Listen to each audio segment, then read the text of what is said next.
G'day guys, welcome back to another video. Now, I've been seeing a lot of stuff on social media about these iTech batteries not having their rated capacity. So I thought, what better way to see for myself than to actually do a test and discharge this thing until it turns off.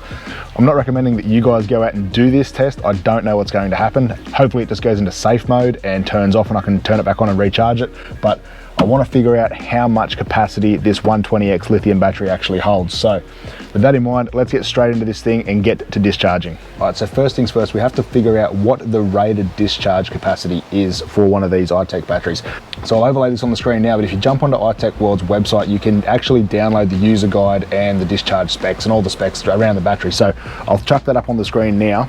So you guys can see there you have C/20 rating usable amps. So it says 105 amp hours at 10.5 volts. Let's just jump in here. I'll do a quick little calculation and we'll see exactly what that works out to in a percentage. So we've got 105 usable amp hours of power and we're rated at 120 amp hours. So the calculation we're going to do is 105 amp hours over 120 amp hours. So 105 divided by 120 times 100. So that's going to give us our percentage of rated power. So it works out to be 87.5. So we'll just do that quickly on the calculator. 105 divided by 120 times 100 is 87.5%. So that's how much we've got to play with this battery. Now, if you scroll down through the iTechWorld website, there's another one for optimizing your charging system for the iTech 120X. So we'll go open that one up. With our setup, we run Victron gear. So if you come down to the Victron section, you can set up a Victron BMV battery monitor, and that's what we have set up in ours. Now, if you go down to discharge floor, that is Victron's way of saying your depth of discharge. So that's saying 12%. Now that works out to be 88% capacity, which works out to be a fraction over 105 amp hours. So with the information from Victron and from iTechWorld, we can safely say, I think, that 105 amp hours is the rated usable amperage for this battery. So for me, an amp either side, a couple of amps either side really isn't going to make that much of a difference. There's always going to be a little bit of variability in these type of tests, but 105 amp hours is the target, and anywhere around there is what we're aiming for. So let's get into discharging this battery. So what we're going to do, we're going to plug in our Travel Buddy oven, get the fridge cranked up, get as much power draw as we can on this thing, and see how deep this battery actually gets down to. I really hope this thing gets down and pulls the whole 105 amps out. Anything over 100, I'll be happy with, but I don't know. There's been a lot of people say that these things don't get down that low, so let's see how it goes. I've got the Travel Buddy humming along, fridge just kicked on again, so I'm pulling power with the fridge and the Travel Buddy. We'll see how long this is going to take. I'll chuck the shunt up on screen here at the moment so you guys can see how much power we're drawing, but hopefully this doesn't take too long. So let's just see when this battery drops out.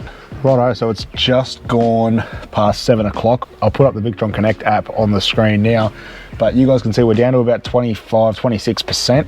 So pulled out 87 amp hours as well. Looks like it's going pretty strong. It's still holding its voltage at 12.5, and that's under load as well. It's saying that we've still got about an hour 45 left.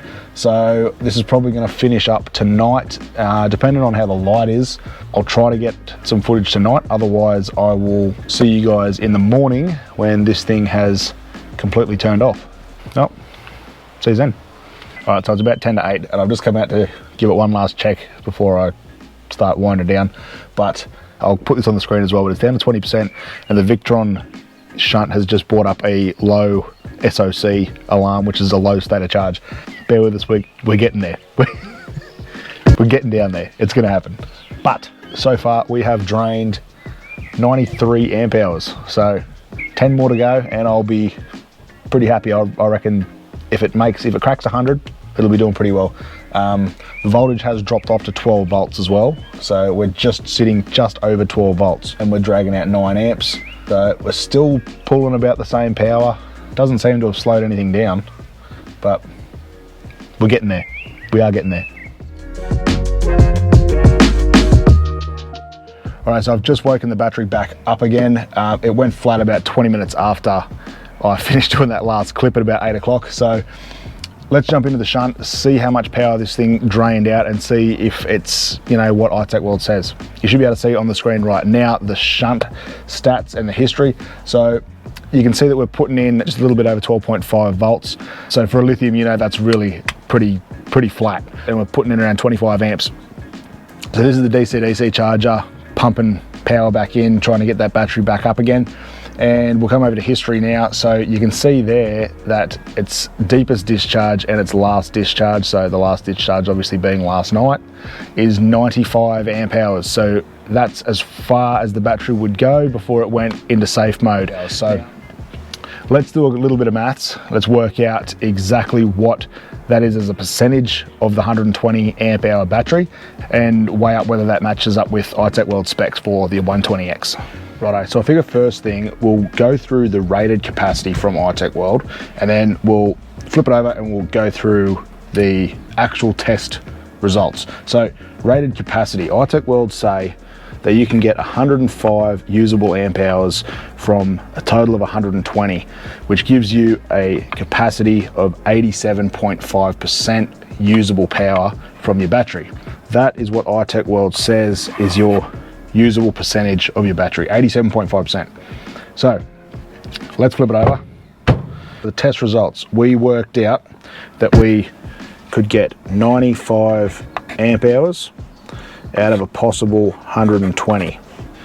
Now times that by 100 and we'll have our percentage of capacity. So 95 over 120, times that by 100, and there you go, we've got 79.1% capacity. Now that gives us a difference of, we'll say 87.5 minus 79.1, difference of 8.4%.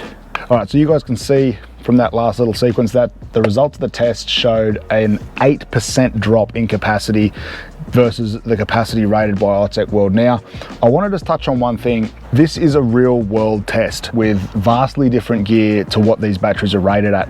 Now, batteries in general and manufacturing in general, they're tested in a lab with vastly different loads to what we're actually using here. I mean, I've got a travel buddy oven, a fridge, an iPad, some LED light strips. I've got vastly different loads, and it's 3 years old. And I've tried to manipulate them to get the most that I possibly could out of the iTech 120X, but that's as low as I could get it personally. Now, you might be able to get it lower. iTech may be able to get it lower with some of the loads that they use. This battery, I will say, has been flawless. It's 3 years old and it has not given me one shred of drama at all. So I'm not taking anything away from this in any way, shape or form, but they are the results of the real world sort of test that we've done with no charge coming into it. Now guys, I mentioned before in this video that I had to wake this battery back up when it went into safe mode. Now, if you want to have a look how I did that without a jump starter, without jumper leads, or without taking it out of where it's sitting there now and having to expose the terminals, hit the like and subscribe button and then check out the video on screen now. We'll see you over there.